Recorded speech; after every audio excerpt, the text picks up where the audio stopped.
মুন্ডক উপনিষদ। এই উপনিষদটি আমরা আজকে শুরু করব। দু চার কথা আমাদের একটু আগে বলতে হবে, এই জন্য খুব বেশি ইন্ট্রোডাকশনেরও দরকার হবে না, কারণ আমরা ইতিমধ্যে বেশ কয়েকটি উপনিষদ কিন্তু পড়ে ফেলেছি। আমরা এ পর্যন্ত যা পড়েছি ঈশ, কঠ, কেন, ফলে তিনখানা উপনিষদ কিন্তু আমাদের পড়া হয়ে গেছে। মানে খুব কম নয়, তিনটে উপনিষদে আপনি জেনে গিয়েছেন, মানে উপনিষদ সম্বন্ধে একটা ধারণা কিন্তু মোটামুটি হয়ে গেছে। তো এখন আমরা যে সমস্ত উপনিষদগুলো পড়ব, আর নতুন করে উপনিষদ কি কাকে বলে এগুলো বোধহয় আর বলার দরকার হবে না, কারণ এগুলো বললে সময়টাই আবার বেরিয়ে যাবে। তার থেকে আমরা বিষয়ে চলে আসব খুব তাড়াতাড়ি। তবুও আমরা সংক্ষেপে একটু আলোচনা তো করবই। এ পর্যন্ত আমরা যে উপনিষদগুলো আলোচনা করেছি তার মধ্যে দেখুন ঈশ, কঠ আর কেন, এই যে দুটো পড়েছি আমরা, ঈশ এবং কঠ, এই দুটো হচ্ছে আসলে যজুর্বেদীয়, শুক্ল যজুর্বেদীয়। শুক্ল যজুর্বেদীয় মানে বেদকে চার ভাগে আমরা ভাগ করেছি, নিশ্চয়ই আপনি জানেন। এই কাজটি করেছিলেন ব্যাসদেব, এবং সেই কাজটি করবার জন্যে ব্যাসদেব আর কেউ নয়, ব্যাসদেব হচ্ছেন স্বয়ং ভগবান, অবতার রূপে তিনি এসেছিলেন। তো তার আগে কিন্তু বেদ ছিল, এটা তো স্পষ্টই বোঝা যায়। তাই ব্যাসদেব বেদ রচনা কিন্তু করেননি। ব্যাসদেব যে কাজটি করেছেন সেটি হলো বেদগুলোকে তিনি এক জায়গায় সন্নিবিষ্ট করেছেন, ক্লাসিফিকেশন করেছেন। এই কাজটি ব্যাসদেবের, এবং এই কাজটি বড় কম কাজ নয়। কারণ একবার ভেবে দেখুন, তার আগে যে সমস্ত বেদ প্রচলিত ছিল, মানে এই মন্ত্রগুলো, এগুলো রক্ষণাবেক্ষণের জন্য কোনো নির্দিষ্ট প্রতিষ্ঠান ছিল না, লেখা ছিল না, বই বা পুঁথি নেই। তাহলে একবার ভেবে দেখুন এগুলো কত কঠিন ছিল রক্ষা করা। কিভাবে এগুলো রক্ষা করা হতো, সেই জন্যই দেখবেন বেদের মন্ত্রগুলো এই জন্যেই নিত্য পাঠ্য বিষয় ছিল তখনকার দিনে। এখনকার কথা হচ্ছে না, এখন তো আমরা খবর কাগজ ছাড়া দিন শুরু করতে পারি না, তখন এটা ছিল না। তখন ছিল বেদ পাঠ করতে হবে, এবং এই পাঠেরও, সেই জন্য আপনারা যারা খানিকটা পরিচিত আছেন এইসব বিষয়ে জানেন যে শুধু পাঠ বললেই পাঠ নয়, বেদের মন্ত্র পাঠেরও নানা রকম ব্যাপার আছে। উদাত্ত অনুদাত্ত তো রয়েছে, এছাড়া এর নানা রকম স্টাইল আছে। বলে ঘনপাঠ, জটাপাঠ, এরকম সব পাঠ আছে। কি সেই পাঠগুলো আর কিছুই নয়, ওই মন্ত্রগুলোকে বিভিন্ন স্টাইলে পাঠ করা। কেন এরকম করা হচ্ছে? এটার একটাই উদ্দেশ্য, যে কোনোভাবে বারবার সেই মন্ত্রগুলোকে উচ্চারণ করা, এবং তার ফলে এগুলো মুখস্থ হয়ে যাবে, এবং এই মন্ত্রগুলো মুখস্থ করে প্রজন্মের পর প্রজন্ম চলেছে, শিষ্য প্রশিষ্য এইভাবে এগুলো চলেছে।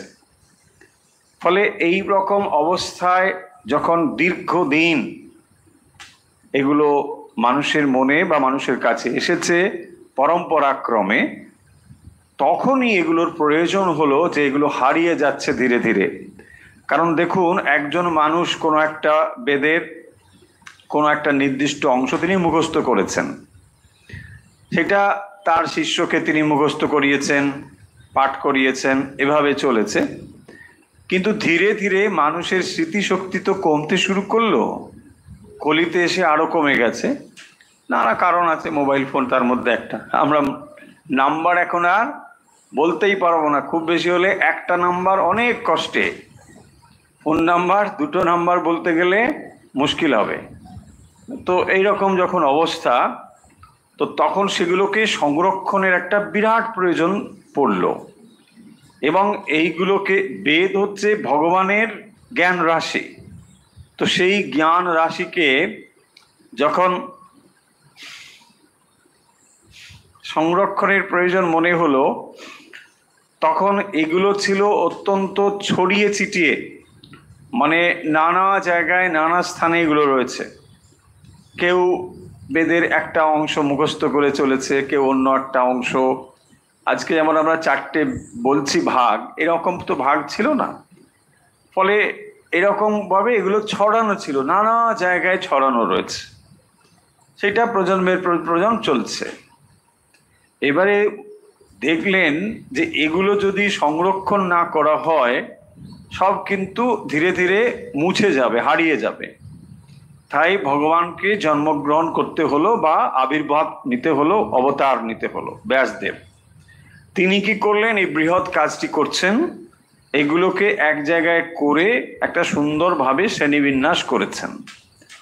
মহান একটি বিরাট কাজ, অত্যন্ত কঠিনও বটে। এবং ব্যাসদেব যেগুলোকে আজ আমরা লিখিত অবস্থায় দেখি তার অনেক শাখা নষ্ট হয়ে গেছে। মানে ব্যাসদেব যখন এগুলোকে কাজ করছেন তার আগেও অনেক নষ্ট হয়ে গেছে, এরকম কথা রয়েছে।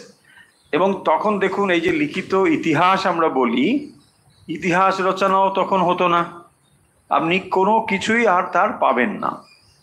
সেই জন্য এগুলো খুবই জরুরি হয়ে পড়েছিল এগুলোকে সংরক্ষণ করবার। সেই কাজটি ব্যাসদেব করেছেন। এটা আমরা বহুবার আলোচনা করেছি, অনেক প্রসঙ্গে আপনারা জানেন। তো এই কাজটি যখন তিনি করলেন তখন তিনি মূলত তার 4 শিষ্যকে এই কাজের দায়িত্ব দিয়ে দিলেন, যে এরা কি করবে না, এক একটা বেদকে এক একজন রক্ষা করবে। এই কথাটাও আমরা বলেছি বহুবার, যে পৈল ঋষিকে ঋগ্বেদের দায়িত্ব দেওয়া হয়েছিল, সামবেদ জৈমিনী ঋষি, আর যজুর্বেদে বৈশম্পায়ন ঋষি, আর অথর্ববেদে সুমন্ত ঋষি। তো এদেরকে দায়িত্ব দেওয়া হয়েছিল এটাকে রক্ষণাবেক্ষণের জন্য। তো তারা কি করলেন, এটাকে পরপর পরপর শিষ্যক্রমে এটাকে রক্ষা করে চলেছে। যখন এটা লিখিত রূপ এসে গেল অনেক পরে, তখন আর ওই রকম ভাবে হয়তো দরকার হলো না, কিন্তু সেটা থেকে গেল যে এটা এই শাখার, ওইটা ওই শাখার, এইরকম। এখন আমরা আজকে যে উপনিষদটি পড়তে চলেছি সেই উপনিষদটি হলো আসলে একটা নতুন বেদের শাখার একটা অংশ। আমরা পড়তে যাচ্ছি অথর্ববেদ। দেখুন, অথর্ববেদটা আমরা প্রথমেই পড়ছি। এখন এই অথর্ববেদ যে 3টে বেদ, বেদটাকে না সাধারণত ত্রয়ী শব্দে বলা হয়।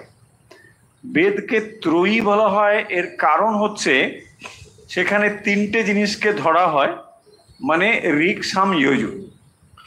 আবার এই 3টে যে ধরা হয় সেখানে ত্রয়ী বললে অথর্বকে বোঝায় না।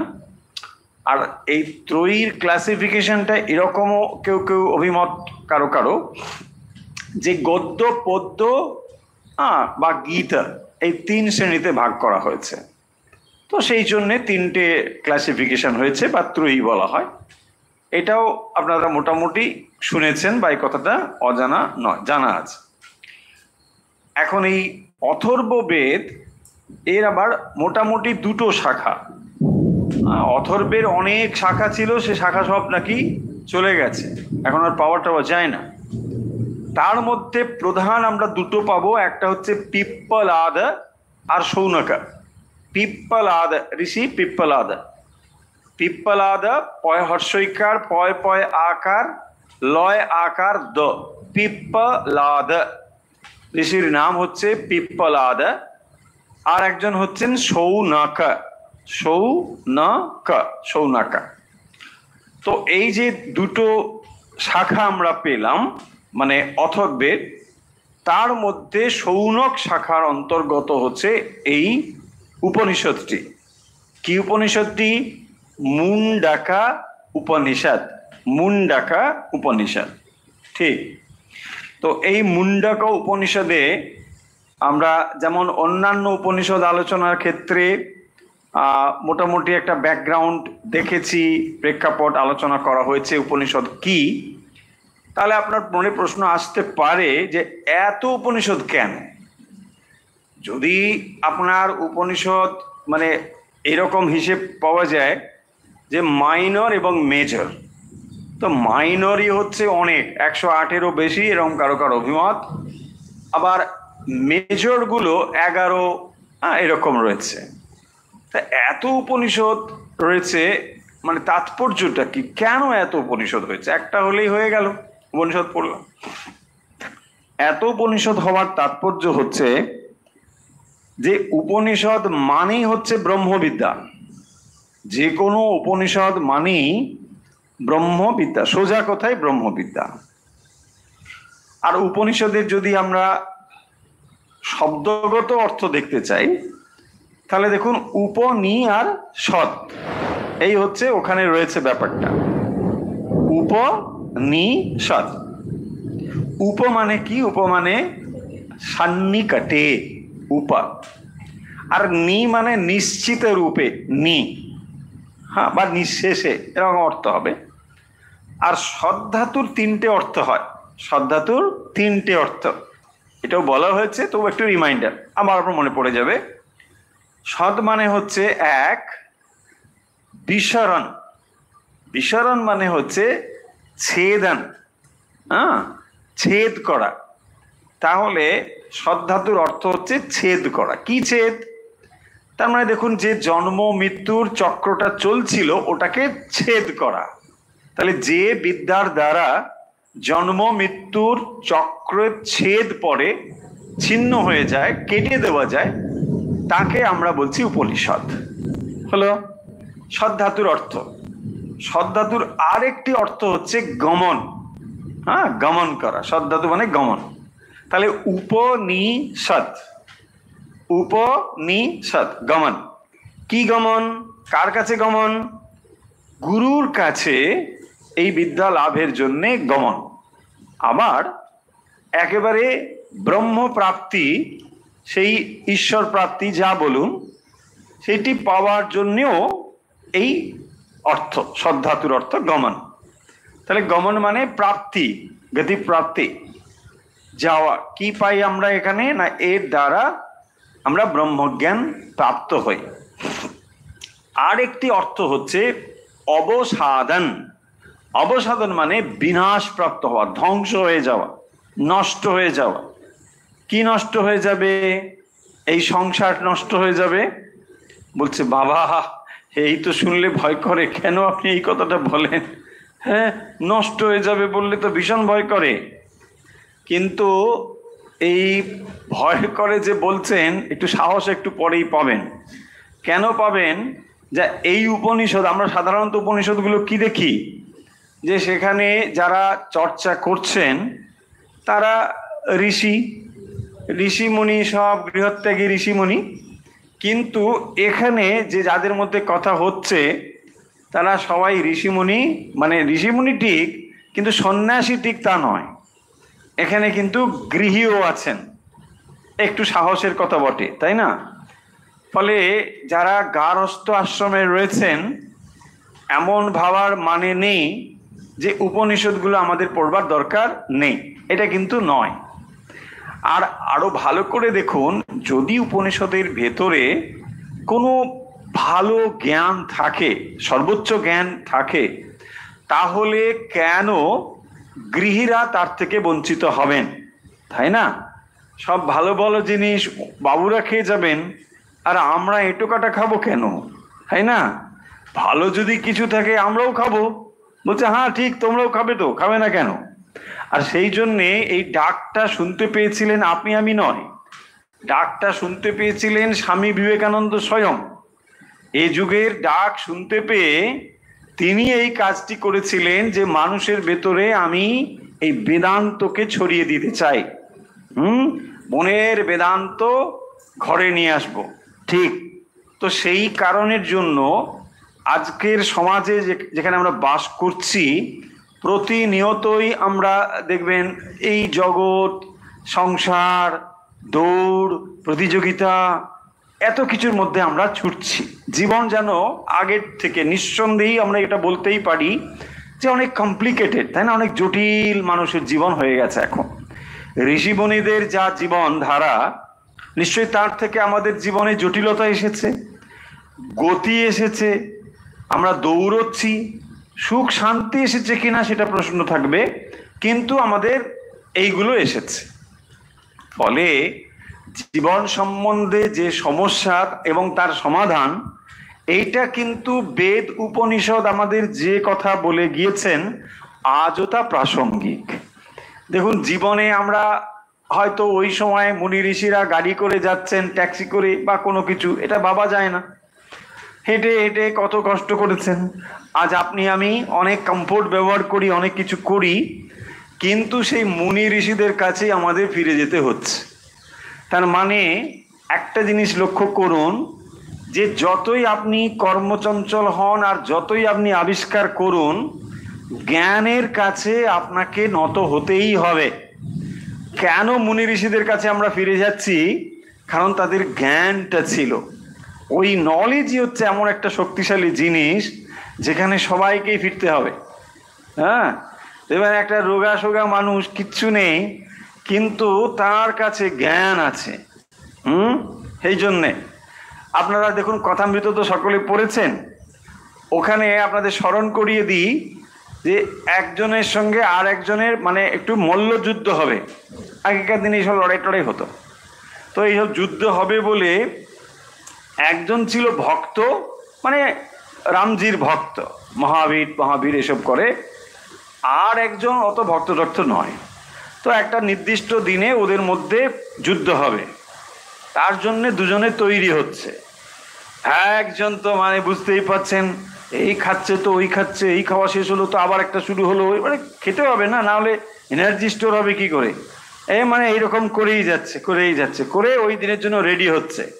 ডাম্বেল বারবেল যত কিছু সব করে টোরে একদম রেডি হচ্ছে যুদ্ধের জন্য। আর যে ভক্ত, সে এটা শুনে, হনুমান সিং, সে কি করছে, বলছে খাওয়া কমিয়ে দিচ্ছে, রোজ একটু একটু করে খাওয়া কমাচ্ছে। আর যেদিন প্রতিযোগিতা সেদিন উপবাস, পূর্ণ উপবাস। সবাই বলছে আর যুদ্ধ করে কি হবে, মানে এ তো হার নিশ্চিত।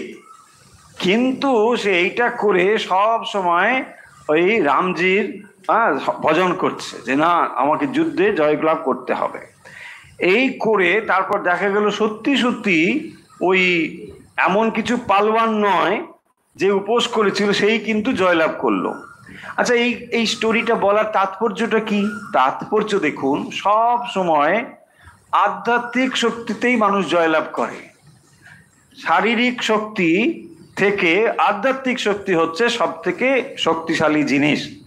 সেই জন্য দেখবেন যেখানে দেবাসুরের যুদ্ধ হচ্ছে, এই অসুররা হচ্ছে কিরকম আর দেবতারা কিরকম, দেখুন দুজনের মধ্যে বেশি তফাৎ হয়ে যাচ্ছে। দেবতারা সব সময় স্পিরিচুয়াল পাওয়ারের দিকে তাদের দৃষ্টি, আর দানবরা হচ্ছে বা অসুররা হচ্ছে শরীরের শক্তি, এইটা নিয়েই তারাই করবে। কিন্তু দেখো, যতই বড় পালোয়ান হও, ঠিক বুদ্ধি করে ওরা এমন কাণ্ড করবে, কিছু করার হয়ে গেল, এই হয়। সেই জন্যে চিরকালই দেখবেন বুদ্ধির জয় হয়। বুদ্ধির যস্য বলম তস্য নির্বুদ্ধিস্য কুতো বলম। হ্যাঁ, তো নির্বুদ্ধির বল নাই, বুদ্ধির যস্য বলম তস্য, বুদ্ধি হচ্ছে বড় বল।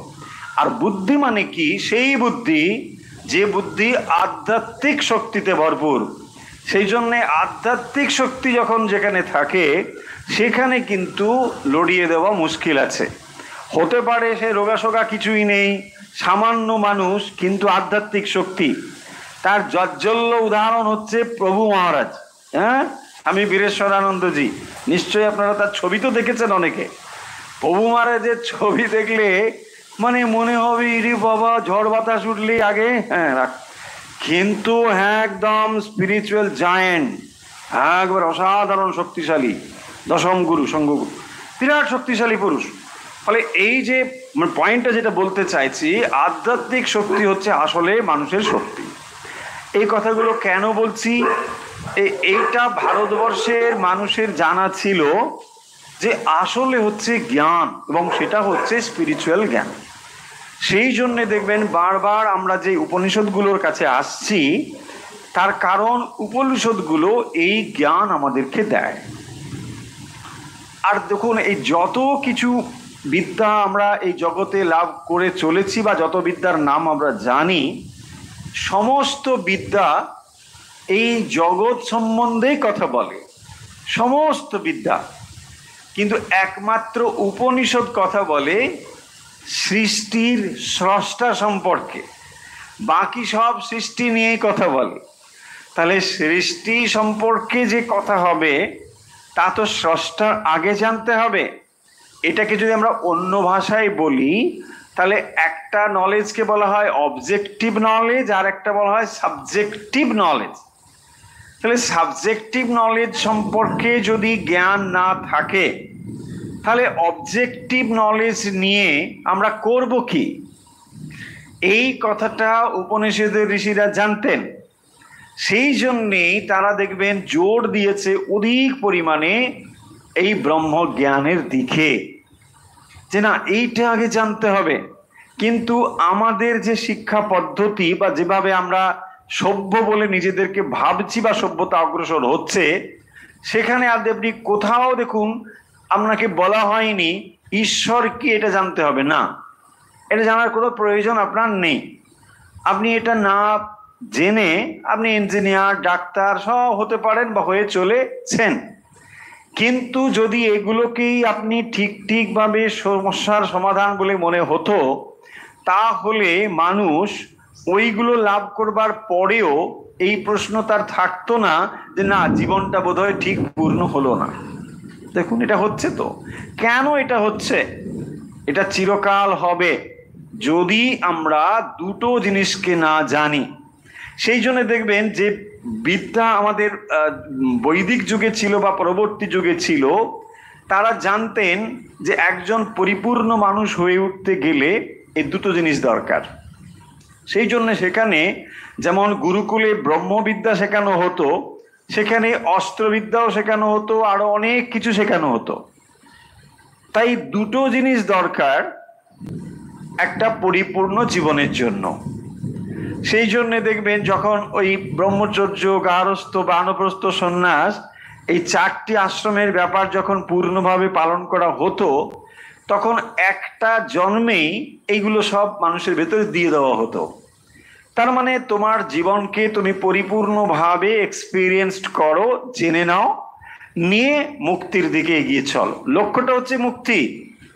সেই মুক্তির জন্যে তোমার যদি ভেতরে এইসব থাকে কামনা বাসনা, পূরণ করে নাও, নিয়ে এগিয়ে চলো। পূরণ করে নাও মানে এটাও আবার যেন এরকম অর্থ না ভাবেন যে তাহলে এখন আমরা তো পূরণ করি না, তারপরে না হলে ওদিকে যাওয়া যাবে। এটা কখনো হবে না।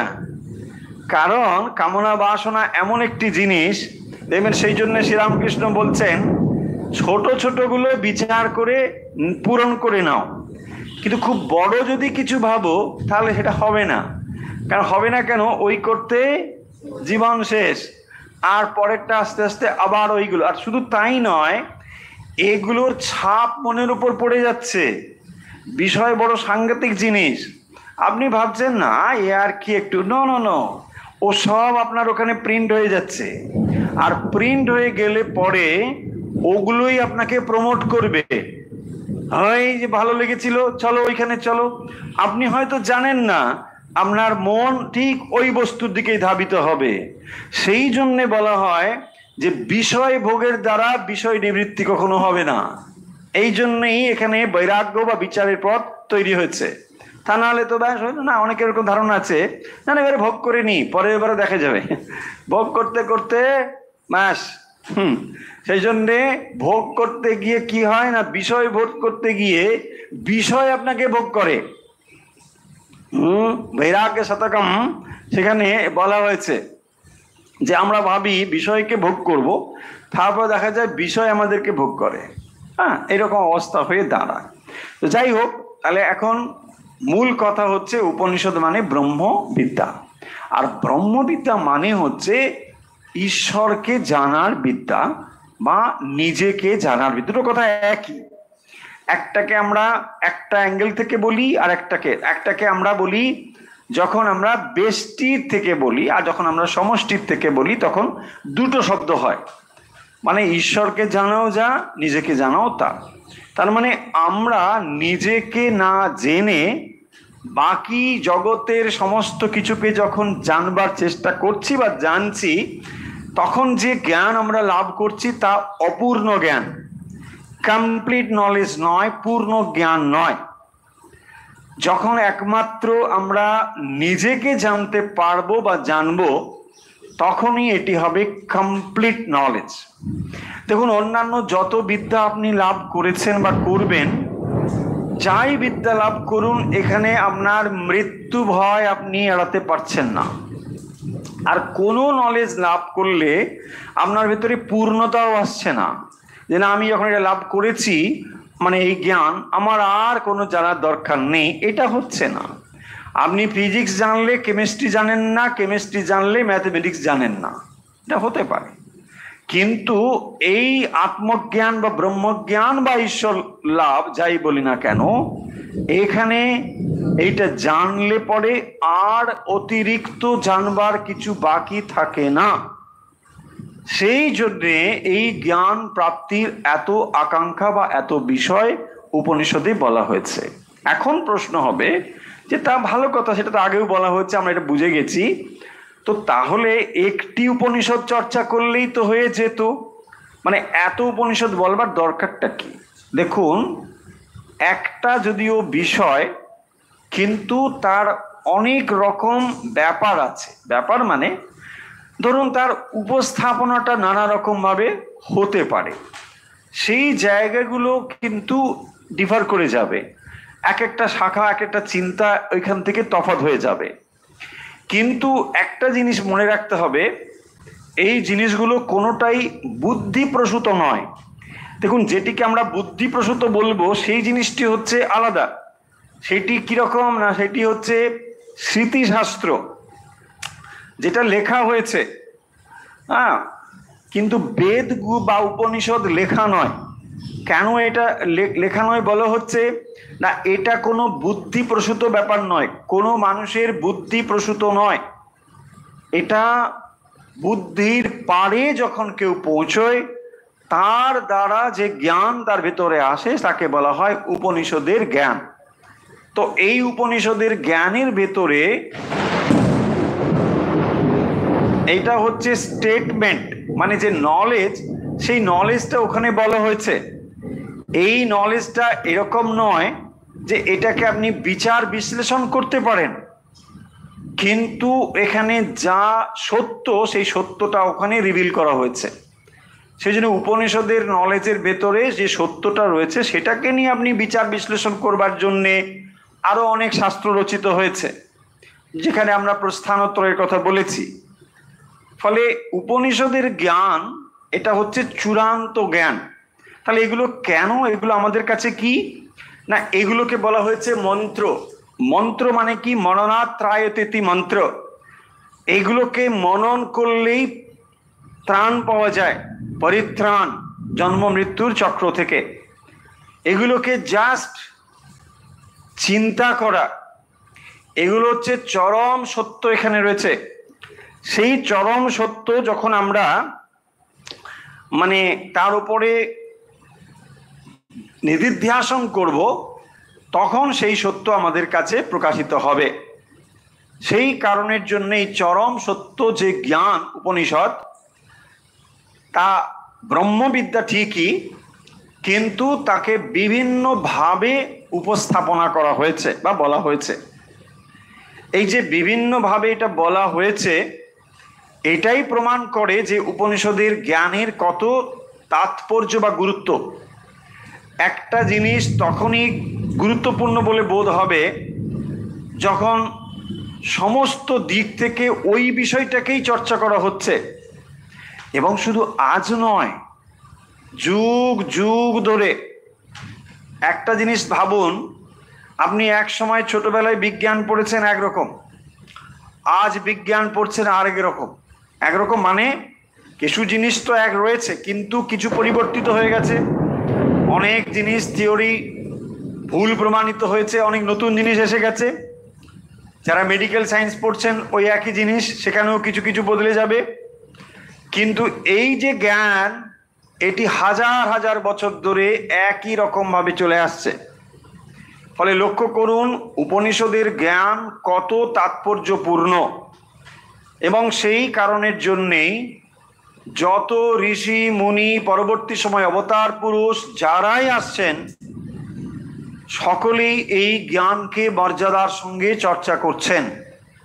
এটাকে কেউ বলছেন না যে না ওই মন্ত্রটা একটু ভুল হবে, ওটাকে বাদ দিয়ে দাও, না, কোনো বাদ দেওয়া হচ্ছে না, সমস্তগুলোকে গুরুত্বের সঙ্গে বিবেচনা করা হচ্ছে, কারণ আসল সত্য ওখানে প্রকাশিত হয়েছে। এখন অনেকে যে বলে এই সব ঠিক মানি না, অমুক তমুক, এইটা মানে না মানে এখানে মন্ত্রটি গুরুত্বহীন হয়ে গেল তা নয়, তার মানে হচ্ছে আপনি এইটির যোগ্য এখনো হয়ে উঠতে পারেন। বাবা, এখন আপনি যোগ্য হয়ে উঠতে পারেননি। দেখুন এটা, এই কথাটা শুনলেই আমাদের কেমন মনে হবে, আহ বেশ অহংকারীর মতন কথা বলছেন। না, অহংকারীর মতো কথা নয়। উপনিষদ সেই জন্য দেখবেন যে কটা উপনিষদ আপনারা পড়েছেন এখানে দেখবেন ডায়ালগ ফর্ম একটা স্টাইল, তার মানে উভয়ের মধ্যে একটা আলোচনা হচ্ছে। সেই আলোচনা আপনি শুনে আপনার যদি মনে হয় এটা গ্রহণ করো, আপনি গ্রহণ করুন।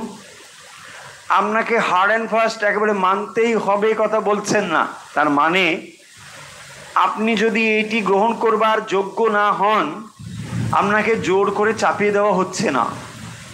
যদি আপনার মনে হয় না এর থেকে টিভি দেখা ভালো, দেখুন দেখুন, কোনো বাধা নেই। আপনার যদি মনে হয় মলে যাওয়া ভালো, তাই করুন। করতে করতে যদি মনে হয় যে না এখানে আমি কিছু পাচ্ছি না, এটাই আমার একমাত্র পথ, হ্যাঁ বলছে আসুন, এটাই আপনার জন্য। কারণ না হলে এটা হবে না। আমি শুধু চেঁচালে তো হবে না। হাজার হাজার বছর ধরে মুনি ঋষি থেকে আরম্ভ করে কত আচার্য পুরুষ যুগ যুগ ধরে এগুলো প্রচার করেছেন, করে চলেছেন, ভবিষ্যতে করবেনও। তবুও সকলে আমরা তা নিতে পারছি না, পারবো না।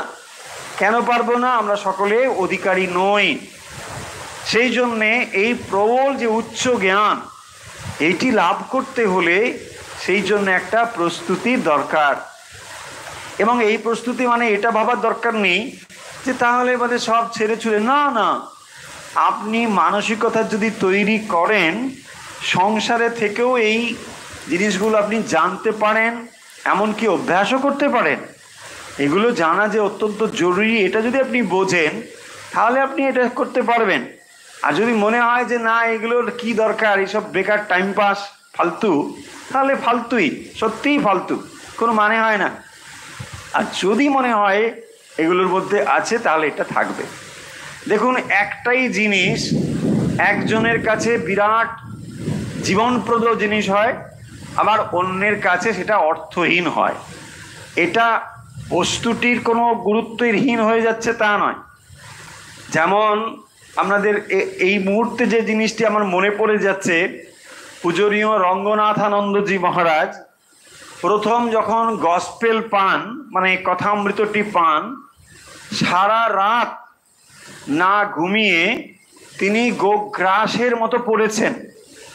এবারে ভেবে দেখুন এই মানুষটির ভেতরে কি একটা খিদে ছিল, স্পিরিচুয়াল কোয়েস্ট, সেটা ছিল বলেই ওই কথাগুলো তার কাছে এরকম মনে হয়েছে। আপনি আমি একবার ভেবে দেখুন, হয়তো রাত জেগে একটা উপন্যাসও কোনোদিন পড়িনি, আমি তো পড়িনি, আপনারাও হয়তো পড়তে পারেন কি আমি জানি না। উপন্যাসের মধ্যে যে গল্প আছে তার আকর্ষণ এতটা নয় যে রাত্রের ঘুম বন্ধ করে কেউ পড়বে। কেউ কেউ পড়তে পারে, সে কথা আলাদা, কিন্তু দেখুন এই এত আকর্ষণ সেখানে আপনার পাই না, অথচ তিনি এই কথামৃত রাত জেগে পড়ছেন। তার মানে তো বুঝতে হবে যে কোনো একটা বিষয় সেখানে রয়েছে। তাই যত তৃষ্ণা আপনার ভেতরে প্রবল হবে ততই দেখবেন পানীয়ের গুরুত্ব আপনি অনুভব করবেন। আর তা না হলে পানীয় কেউ নিয়ে এসেছো, আচ্ছা দেবে, ডাবের জল, রাখো রাখো, ও বোধহয় ফেলে দিয়েছিল নাকি, দেবে, দিচ্ছ, আচ্ছা দিয়ে যাও, ও অনলাইন পাওয়া যাচ্ছে মুন্ডক উপনিষদ, আর রাখো, ওর মুন্ডই খারাপ আছে বোধহয়, তাই না? এই জিনিসগুলো হবে, হতে বাধ্য। ওয়াই হবে? এই জন্যে যে যেটা আমরা খুব দ্রুততার সঙ্গে পেয়ে যাই তার গুরুত্ব আমরা দিতে শিখি না, সেই জন্য এই জিনিসগুলো গুরুত্ব পায় না।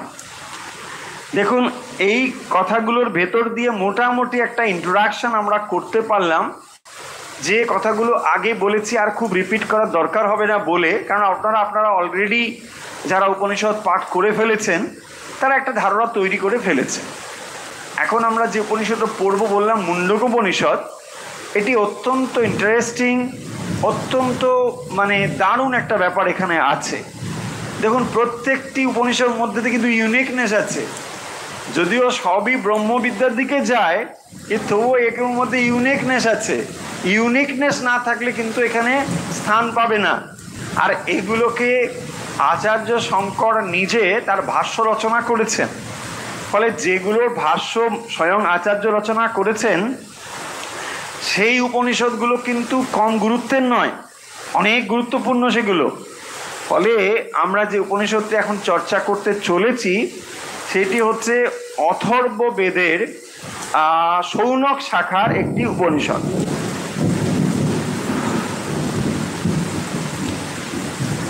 উপনিষদটি পাঠ করবার আগে বিধি হচ্ছে শান্তি মন্ত্র পাঠ করা।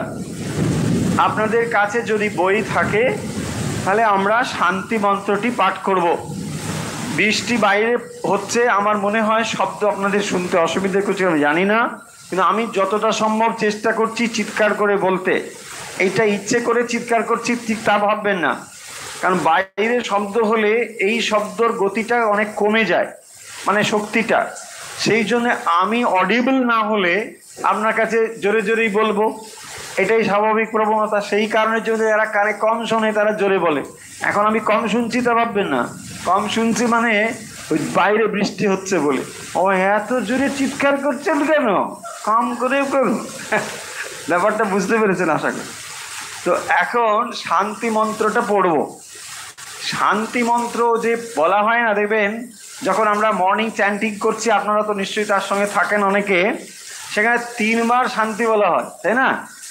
ওম শান্তি শান্তি শান্তি, এই তো হয়। যেমন প্রথম একটা জোরে হয় শান্তি, শান্তি শান্তি। এই যে 3 রকম শান্তি, এর ব্যাপার তো আগে বলাই হয়েছে। 3 রকম শান্তির মধ্যে প্রথমটি হচ্ছে আদি দৈবিক। আদি দৈবিক মানে ধরুন প্রথমটা জোরে করতে হচ্ছে, এই যে এখন ঠিক সিচুয়েশনটা, এই যে বাজ পড়ছে, হে বাজ তুমি পড়ো না, আমার এখন শান্তি মন্ত্র বলছি। তো সেই জন্যে বাজ আদি দৈব একটু দূরে আছে, তো সে চিৎকার করে জোরে ওম শান্তি, তারপরে একটা শান্তি, হ্যাঁ শান্তি, মাঝখানেটা তাহলে কি আদি দৈবিক আদি ভৌতিক। আদি ভৌতিক মানে আমার পারিপার্শ্বিক অবস্থায় যেগুলো আছে, ও এখানে এটাকে শব্দ করছে, ওখানে আছে, এখানে অমুক আরশোলা বিছে, অমুক তমুক যা কিছু হোয়াটএভার, এইগুলো যেন শান্তি থাকে, তাহলে আমি পাঠটা করতে পারবো। এটা গেল। আর লাস্টে যেটা বলা হয়েছে সেটা আস্তে করে। আস্তে করে মানে এটা হচ্ছে আধ্যাত্মিক। আধ্যাত্মিক মানে আমার শরীর মন বুদ্ধি এগুলো যেন সব ঠিকঠাক শান্তিপূর্ণ থাকে, তবেই কেবলমাত্র আমি এই বিদ্যা লাভের উপযুক্ত হব। সেই জন্যে প্রার্থনা করা হচ্ছে 3 রকম শান্তি। অনেকে ভাবে আরে বাবা শান্তি লিখে কিউব দিয়ে দিলেই তো হতো, তাই না? এত মানে বুদ্ধি টুদ্ধি কম ছিল ওদের, শান্তি কিউব ব্যাস, শান্তি শান্তি শান্তি শান্তি কিউব হয়ে গেল। না, শান্তি কিউব না, এটা হচ্ছে 3 বারের কারণ আছে আলাদা। সেই জন্যে শান্তি শান্তি শান্তি এই 3 বার উচ্চারণটা করতে হবে। আচ্ছা, শান্তি উচ্চারণ এই যে আমরা করি, এখানেও লক্ষ্য করুন 3টে স আছে। এই শান্তিটা শান্তি নয়, এটা ডেন্টাল স, রাইট? আর একটা স হয় মূর্ধন্য স, সেটা যেরকম ষট বিকার, ষট শাস্ত্র, ষট দর্শন, ওখানে যে ষট, বা আপনি ষাঁড় যখন এই শব্দটা উচ্চারণ করছেন, দেখুন ওখানে স্বটাও একবারে মূর্ধন্য স। মূর্ধন্য মানে জিহ্বা যখন মূর্ধার সঙ্গে স্পর্শ করে তাকে বলে। কিন্তু সাধারণত বাংলা উচ্চারণের ক্ষেত্রে অধিকাংশ স্বরটাই তালবস্য হয়ে যায়, অধিকাংশ স্বরটাই তালবস্য। বাংলা উচ্চারণে খুব স্পষ্টভাবে মূর্ধন্য স্বর উচ্চারণটা পাওয়া যায় না। কিন্তু যখন আমরা শান্তি উচ্চারণ করব তাহলে মনে রাখবো এটা হচ্ছে তালবস্য। শান্তি শান্তি শান্তি, এটা শান্তি নয় বা শান্তি এটাও নয়। হয়েছে? স্পষ্ট পরিষ্কার? আচ্ছা, এবারে আমরা বোধহয় শান্তি পাঠ করব, তারপরে বৃষ্টিটা থামবে। হ্যাঁ, কারণ বৃষ্টি না হলে শান্ত হবে না। কিন্তু অনেকে আবার বলছে না না না বৃষ্টি হলেই ভালো, তাই না?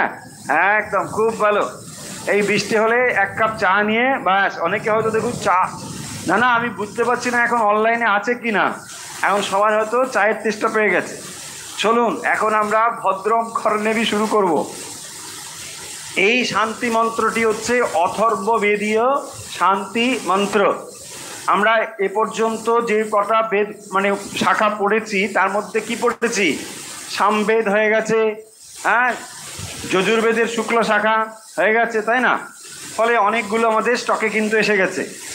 এখন আমরা যে শান্তি মন্ত্রটি পড়ব, অনেকের এটা মুখস্থ আছে, তবুও আজ আমরা এইটা পড়ব এবং এরপরে যতবার এই পাঠটা শুরু করব সবার আগে এটা পড়ে তারপর পাঠ শুরু করব। ঠিক? ওম ভদ্রম কর্ণেভি শৃণুয়াম দেবা, ভদ্রম পশ্বে মাক্ষ বীর্য যত্রা। হয়েছে? স্থিরৈরঙ্গৈ स्तुवां सस्तनुभि ব্যাসেম দেবহিতম যদায়ুঃ। ছোট্ট, এবারে এর আমরা অর্থ জানব। প্রথমেই দেখুন ওম। এই ওম হচ্ছে যে কোনো বৈদিক মন্ত্রের শুরুতে প্রণব উচ্চারণ করা হয় ওম, সেই জন্যে প্রথমে রয়েছে ওম।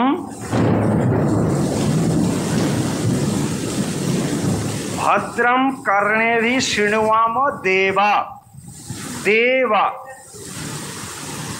দেবা মানে দেবগণ, হ্যাঁ, দেবতা, দেবগণ। তো এই প্রার্থনা করা হচ্ছে দেবতাদের কাছে।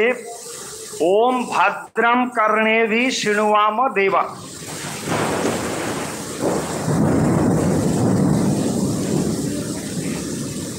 ভদ্রম কর্ণেভি শৃণুয়াম দেবা। তো দেবা মানে দেবগণ, কর্ণেভি মানে শস্ত্র সমূহের দ্বারা, ভদ্রম শৃণুয়াম, ভদ্রম শৃণুয়াম কানের দ্বারা যেন আমরা ভদ্রম, ভদ্রম মানে কল্যাণ বচন, যেটা মঙ্গল বচন, ভালো কথা, তাই যেন শ্রবণ করি। দেখুন, যদি মঙ্গল শ্রবণ না করেন তাহলে এই জিনিসগুলো মাথায় ঢুকবে কি? ঢুকবে না। সেই জন্য দেখুন এখানে যে প্রার্থনা করা হচ্ছে শান্তি মন্ত্রে ভেতর দিয়ে, এই প্রার্থনা কিছুই করতে হবে না। কি করিস তুই? এখানে ডিস্টার্ব করিস না, চলো। এখানে বারবার এরকম ডিস্টার্ব হয়তো। ভদ্রম কর্ণেভি শৃণুয়াম দেবা। দেবা মানে দেবতাগণ। তো দেবতাগণের কাছে এই প্রার্থনাটা জানানো হচ্ছে। দেখুন, সাধারণত আমরা যখন দেবতার কাছে প্রার্থনা করি, সেই প্রার্থনার কাছে কি থাকে? সেখানে থাকে আমার ইচ্ছে পূরণের প্রার্থনা। ভগবান তুমি এই করবে, এই করবে, এই করবে, আমাকে এই দেবে, ওই দেবে, ওই দেবে। আর তার সঙ্গেও একটা থাকে ওকে দেবে না, ওকে দেবে না, এটাও থাকে, কিন্তু থাকে না? দেখুন, যদি আপনাকে দিয়ে দেয় তাহলে হয়তো আপনি খুশি হবেন, কিন্তু যদি ওকে দিয়ে দেন তাহলেও আপনি অখুশি হবেন। মানে এটা কি করে হলো দেবতা? তোমার এটা ভগবান, এটা ঠিক না।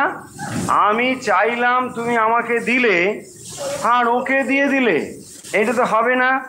সে এরকম আছে না যে ভগবানের কাছে প্রার্থনা করলো, ভগবান বললো তথাস্তু, বলছে কিন্তু একটা কন্ডিশন আছে। কি কন্ডিশন? বলছে তোমাকে আমি যা চাইবে দিয়ে দেবো, কিন্তু তোমার যে শত্রু সে কিন্তু দ্বিগুণ পাবে। বলছে ওরে বাবা, এইটা তো খুব মুশকিলে পড়লাম, আমি কিছুই পাচ্ছিলাম না, ভগবান দেবে বলল, খুশি হলাম, কিন্তু দেবেতে দাও তুমি, আমার শত্রুর লিস্টও তোমার কাছে, সাংঘাতিক। তারপরে বলছে শুধু তাই নয়, তোমার হবে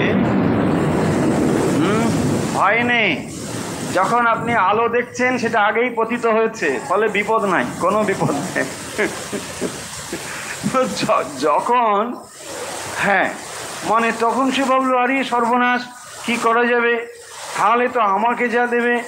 তখন সে বলছে প্রভু তাহলে এক কাজ করো, আমার একটা চোখ অন্ধ করে দাও, একটা চোখ অন্ধ করলে ওর দুটো চোখ হয়ে যায়।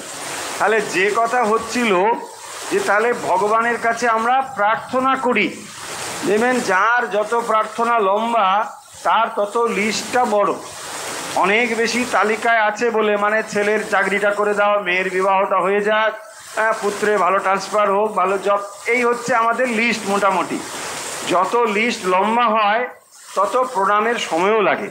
প্রণাম করে লম্বা হয়ে হয়তো পড়ে আছে, আপনি হয়তো ভাবছেন যে মানে এরকম, কিন্তু তার লম্বা লিস্ট আছে, এরকম সব আছে।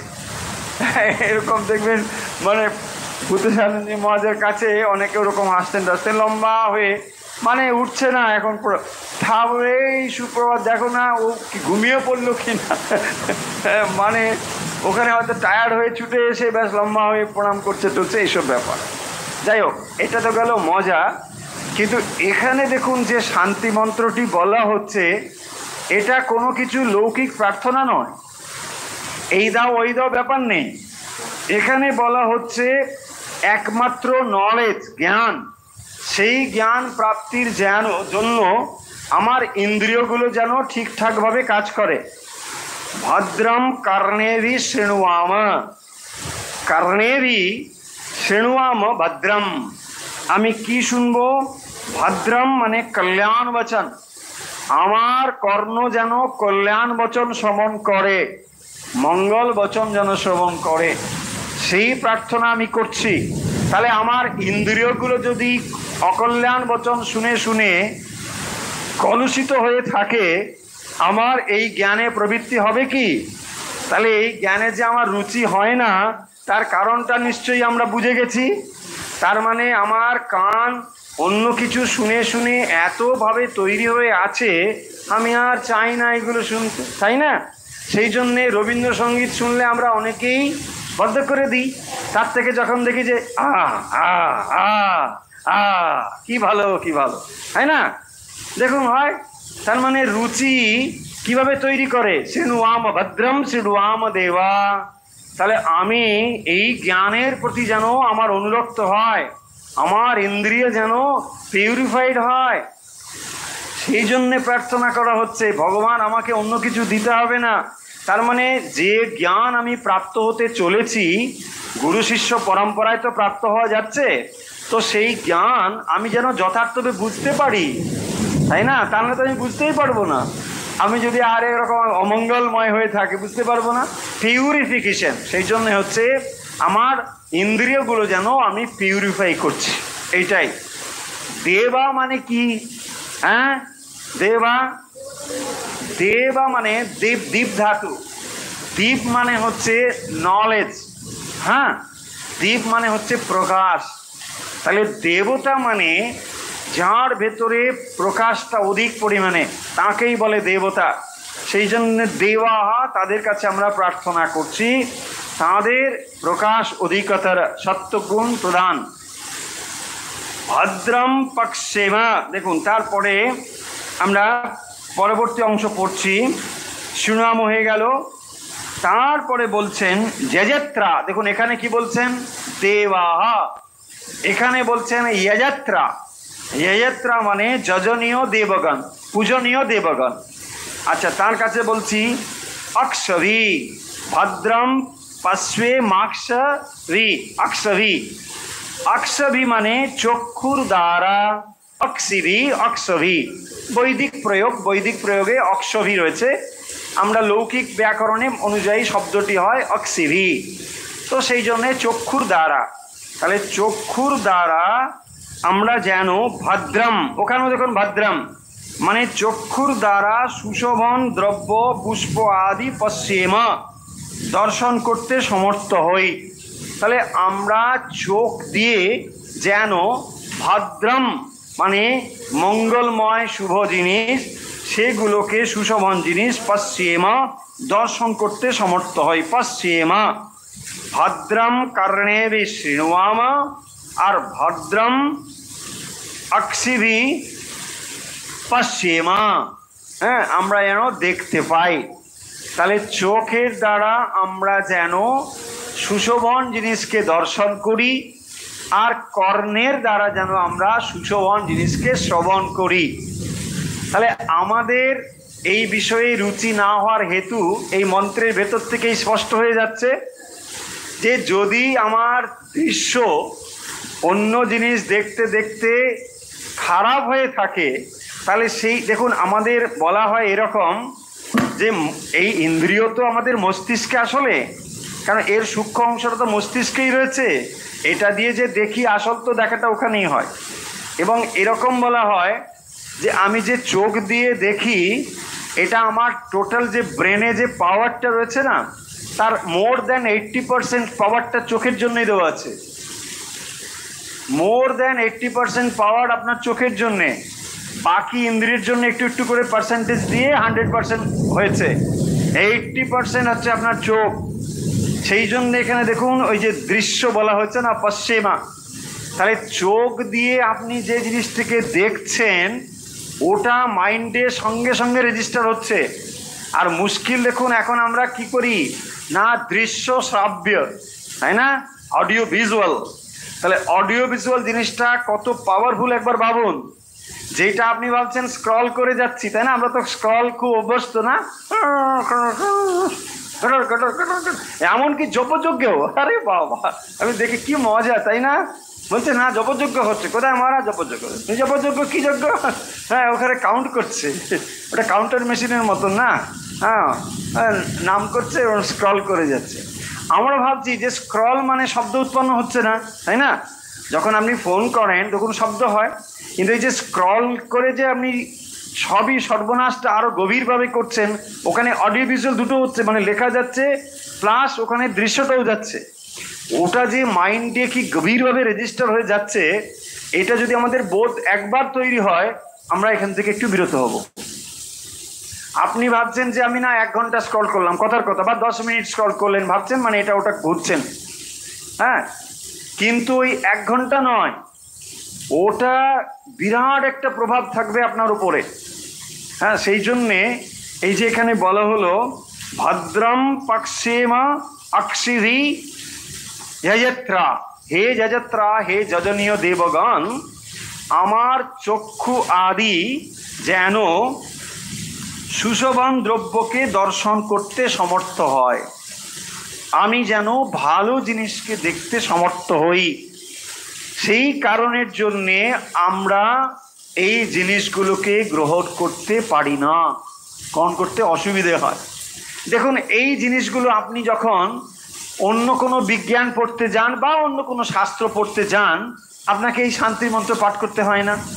কেন হয় না, না আপনার কেবলমাত্র যে নলেজটি দরকার হয় সেটি হচ্ছে এই জগতের ব্যবহারিক নলেজ, মানে সেটা আরো অন্য ভাষায় বললে সেটা হচ্ছে অবজেক্টিভ নলেজ, বাইরের জিনিস। সেটা জানার জন্য আপনার পিউরিফিকেশন অফ মাইন্ড দরকার নেই।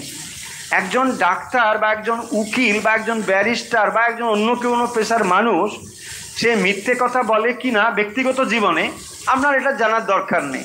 ধরুন একজন ডাক্তার মিথ্যে কথা বলে অথচ ভালো ডাক্তার হতে পারে, কোনো অসুবিধে নেই, তাই না, ধরুন বা অন্য কোনো একজন ইঞ্জিনিয়ার মিথ্যে কথা বলে, আমি বলছি না, প্রমোট করছি না ইঞ্জিনিয়ার মিথ্যে কথা বলবে, সেটা বলছি না, কিন্তু ইঞ্জিনিয়ার তার পেশাতে ভালো ইঞ্জিনিয়ার হতে পারে, পাশাপাশি সে মিথ্যে কথা বলতে পারে, চুরিও করতে পারে, ডাকাতিও করতে পারে, সবই করতে পারে।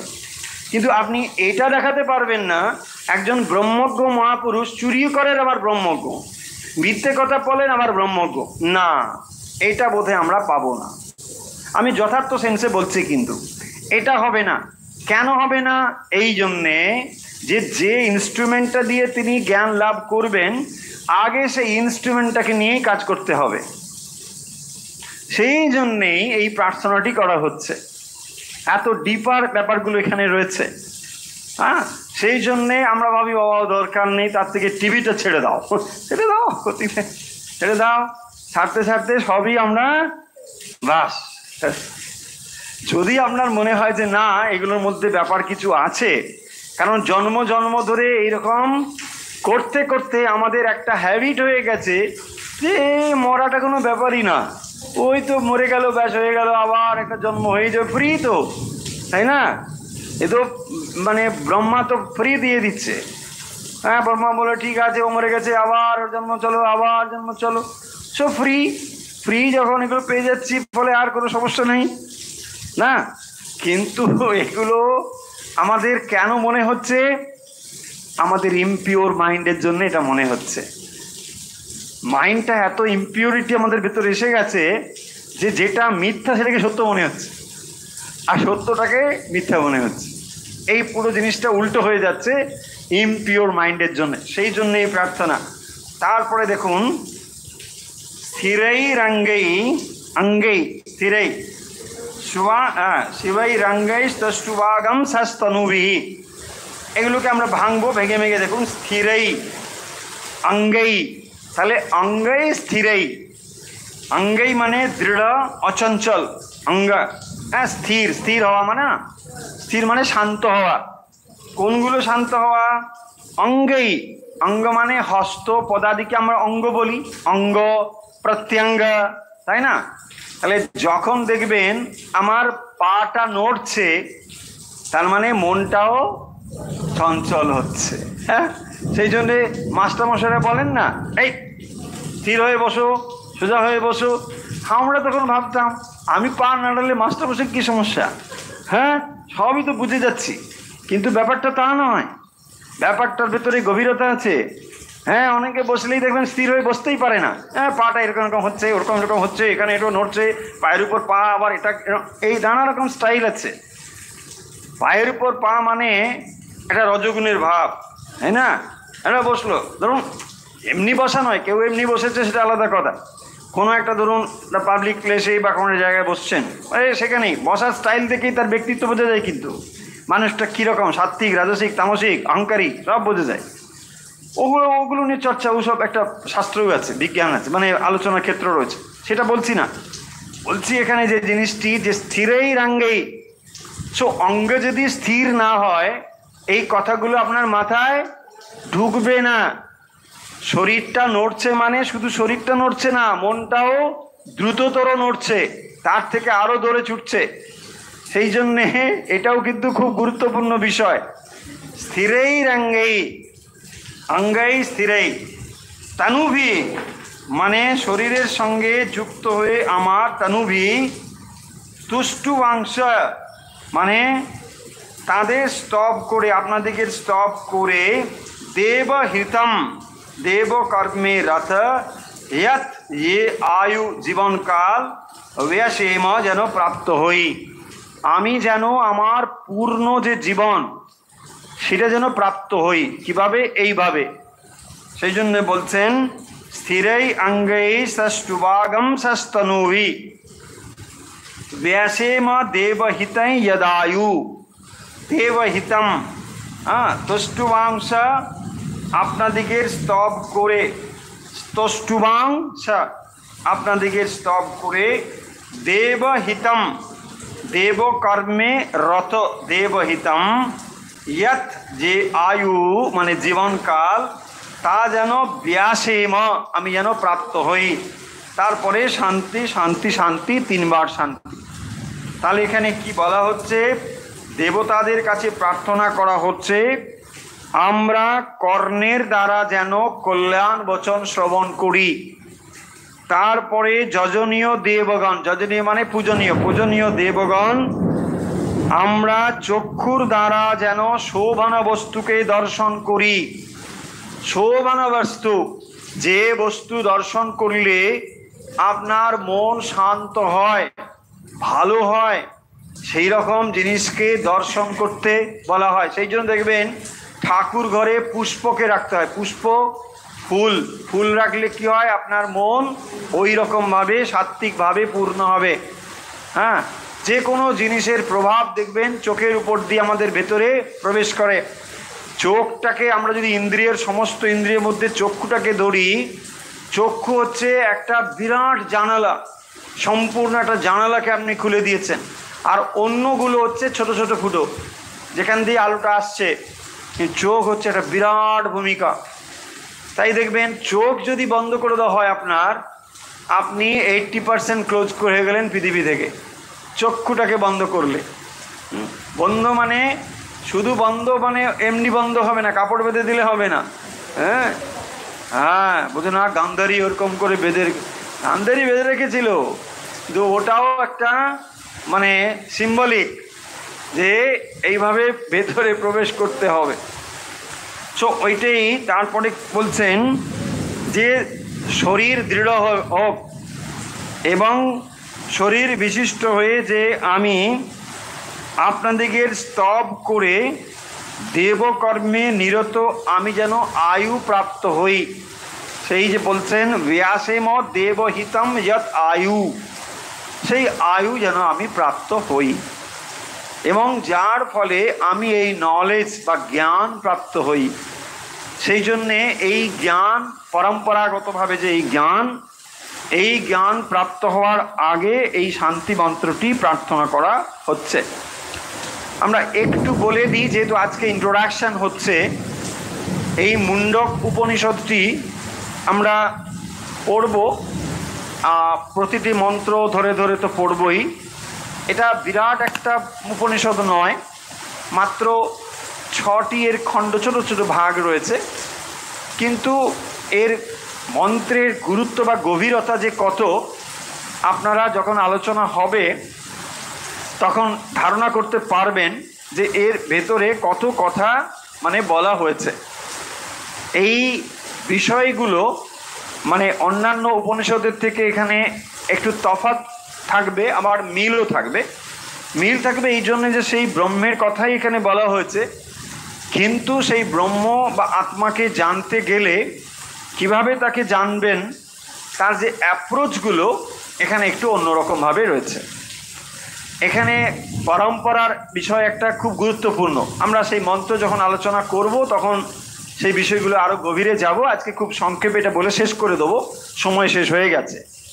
যে এখানে আমরা দেখুন যে কোনো শাস্ত্রীয় জ্ঞান যখন আপনি প্রাপ্ত হচ্ছেন, সেই জ্ঞান যদি ভগবানের থেকে না আসে, সেই জ্ঞানের গুরুত্ব মানে অন্তত আধ্যাত্মিক দিক থেকে তার কোনো বিশেষ মূল্য নেই। সেই জন্যে দেখতে হবে সেই নলেজটি কোথা থেকে এসেছে। হঠাৎ করে কেউ একটা কোথা থেকে কিছু বার করে দিল, সেইটা হবে না। সব সময় দেখবেন আপনি একেবারে ঈশ্বরের সঙ্গে কানেক্ট হয়েছেন কিনা, এটাই হচ্ছে বিরাট একটা ব্যাপার। যখনই আপনি যে গুরুর থেকে কৃপা পেয়েছেন, মন্ত্র পেয়েছেন, দেখবেন ডিরেক্টলি ওই পরম্পরাক্রমে সেটা এসেছে। সেই একেবারে পরম্পরাযুক্ত যা হলে তাহলে এই জ্ঞানের কোনো তাৎপর্য নেই। হঠাৎ করে কেউ একজন সেলফ ডিক্লেয়ার্ড বিরাট গুরু হয়ে গেল, হ্যাঁ, তার দ্বারা আপনি বিরাট কিছু লাভ করবেন, এটা নয়। পরম্পরাকে সেই জন্যে বিরাট মান্যতা দেওয়া হয়েছে, যেটি পরম্পরাক্রমে প্রাপ্ত হয়েছে। যখন আমরা দেখবেন ভগবদ গীতা পড়েছি, সেখানেও পরম্পরার কথা এসেছে। ভগবান শ্রীকৃষ্ণ অর্জুনকে যখন বলছেন, তখন তিনি পরম্পরার কথা বলেছেন 4র্থ অধ্যায়ে, যে পরপর তিনি কার থেকে পেয়েছেন, মনু থেকে পেয়েছেন, বিবস্বান, এইসব বলেছেন না পরপর। এখানেও ঠিক সেরকমভাবে আমরা পাবো যে এই নলেজ ব্রহ্মার কাছ থেকে এসেছে। যে নলেজ এখন বলা হবে, উপনিষদ বলবেন, সেই জ্ঞান প্রাপ্ত হয়েছে ব্রহ্মার থেকে। এবং ব্রহ্মা হচ্ছেন স্বয়ম্ভু। ব্রহ্মা কোত্থেকে জন্মগ্রহণ করেছেন? বিষ্ণুর নাভি কমল থেকে। আমরা কোথা থেকে পড়েছি এগুলো? ভাগবতে, শ্রীমদ্ ভাগবত, সেখান থেকে বিষ্ণুর নাভি কমল থেকে উত্থিত হলেন পদ্মজনী ব্রহ্মা। এসব তো রয়েছে, সেখানে পড়েছি। কিন্তু একটা জিনিস লক্ষ্য করুন, এই ব্রহ্মা সেখান থেকে জাত হচ্ছেন, আর মানুষও জন্মগ্রহণ করছেন, তফাৎ আছে। মানুষ জন্মগ্রহণ করতে বাধ্য, কিন্তু তিনি হচ্ছেন ব্রহ্মা, হচ্ছেন স্বয়ম্ভু, তিনি জন্মগ্রহণে বাধ্য নন, তিনি সাত্ত্বিক, অত্যন্ত পিওর, পবিত্র। কিন্তু ভগবান যখন এই সৃষ্টির কথা ভাবছেন তখন ব্রহ্মা সৃষ্টি হচ্ছে। ব্রহ্মা স্বাভাবিকভাবে স্বতঃস্ফূর্তভাবে তিনি প্রকাশিত হচ্ছেন এবং তারপরে তিনি এই জ্ঞান তার পুত্র হচ্ছে অথর্বা, তাকে তিনি প্রদান করছেন এবং সেখান থেকেই অঙ্গি বা অঙ্গিরাস, এই দুরকম নামই রয়েছে, যে কোনো একটি আমরা গ্রহণ করব।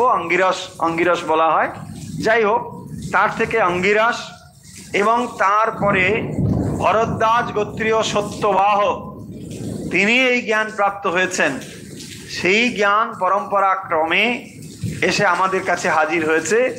সেই জ্ঞান আমরা জানবো এর পরের দিন, যেখানে আমরা এক একটি করে মন্ত্র পড়ব এবং এই মন্ত্রের ইনার মিনিংগুলোকে জানবো এবং অন্য উপনিষদের থেকে তখনই আপনি জেনে যেতে পারবেন এর মধ্যে কি তফাৎ আছে। নিশ্চয়ই এই উপনিষদ ব্রহ্মজ্ঞানের কথা বলে, কিন্তু তবুও প্রত্যেকটি উপনিষদের এক একটা নিজস্ব ধারা, এক একটি নিজস্ব কিন্তু পরম্পরা রয়েছে। আর এই যে জ্ঞান আমরা প্রাপ্ত হচ্ছি এত সহজে, এটা ভাববেন না যে মুনি ঋষিরা এই জ্ঞান যখন চর্চা করতেন অত সহজে তারা পেয়ে যেতেন। একটা দীর্ঘ প্রতীক্ষা। আগে যদি ট্র্যাডিশনালি এই নলেজ আপনার কাছে আসবে, তার জন্যে প্রথম গুরুগৃহে গিয়ে সংস্কৃত শিখতে হবে, ভাষা শিখতে হবে আগে, তারপরে তো আমরা এটা শিখবো, তাই না? তো সেই ভাষা শিক্ষা করার পরে তারপরে আরও অনেক বিষয় জানবার পরে উপনিষদে আসতে হয়। তো এবং উপনিষদে যখন কেউ এসে পৌঁছবে তারপরে ওই জিনিসগুলো লাভ করতে হয়। সেই জন্যে আমরা এখন যারা এগুলো অত সহজে পড়ে নিচ্ছি, আমাদের সেই প্রিপারেশনটা না থাকার ফলে আমরা ভাবছি ও হয়ে গেল, জেনে গেলাম, তারপরে ভুলে গেলাম, চলে গেলাম। এটাই হচ্ছে কারণ গুরুগৃহে গিয়ে দীর্ঘ 20 বছর 25 বছর একটানা অধ্যয়ন করে এই শাস্ত্রগুলোকে জানতে হতো। সেই জন্যে সেখানে গভীরতাও ছিল। হ্যাঁ, তা নাহলে আমরা হচ্ছে বই পড়ে না হয়ে গেল, ব্যাস কী পড়েছো না, মুন্ড সব শেষ, আরে মুন্ড সব শেষ, কথামৃত আরে কতবার পড়ে ফেললাম, ওই যে গভীরতাটা নেই, তাই না? যদি এই গভীরতাগুলোকে আমরা জানতে চাই তখনই আমরা বুঝতে পারবো যে সাধু সন্ন্যাসীরা, মহাত্মা মহাপুরুষ যারা, তারা কি প্রিপারেশন নিয়ে এগুলোই পড়ছেন। তারা যে অন্য কিছু পড়ছেন তা নয়, এগুলোই পড়ছেন, কিন্তু তাদের ভেতরে ওই প্রিপারেশনটা রয়েছে বলে সেগুলো অন্যভাবে কাজ করে। আর আমরা ভাবি ঠিক আছে, চলো চলো, নানা জিনিস আছে, তার মধ্যে একটু হয়ে গেছে না, হয়ে গেছে। আশা করি বুঝতে পেরেছি। দেখুন, এটা নিয়ে ভাববেন না যে আপনাদেরকে কোনোভাবে বলছি যে না এটা কি বলছেন আমাদেরকে খুব না আন্ডারস্ট্যান্ড নয়। যে প্রিপারেশন, ধরো আমরা এটা পড়তে এসেছি কখন, সব 50+, 60+, 70+, 80+, 90+, 100, আরে না বেশি প্লাস বলে দিচ্ছি, ওরকম না, কিন্তু কিছু তো আমরা এরকম করে পড়ছি। আর তারা যেটা পড়তে যেতেন কখন, জীবন শুরুর সময়। দেখুন, তাহলে তারা ডেফিনেটলি কিছু বেশি জিনিস তো প্রাপ্ত হবেই। আমরা এখন যে কিছু নেই, কি করব, পড়তে এসেছি, মন্দের ভালো, কিন্তু এক সময় এগুলোকে এতটা গুরুত্বের সঙ্গে অন্য কোথাও নয়, এই ভারতবর্ষেই চর্চা হতো। এই ভারতবর্ষে এই জ্ঞানগুলোর এত গুরুত্ব ছিল, আজ আমরা সেগুলোকে হারিয়ে ফেলেছি। ফলে এগুলো যে অসীম ক্ষমতার অধিকারী, অসীম জ্ঞানের অধিকারী, অসীম শক্তির অধিকারী, এটা যেন আমরা ভুলে না যাই। তাই গুরুত্বের সঙ্গে আমরা যেমন এগুলো পাঠ করছিলাম, অন্যান্য উপনিষদ, এটি আমরা সেভাবে পাঠ করব। তো আজকে এখন আমরা শেষ করব ওই ভদ্রম কর্ণেবি, এটা একসঙ্গে একটু পাঠ করে শেষ করব।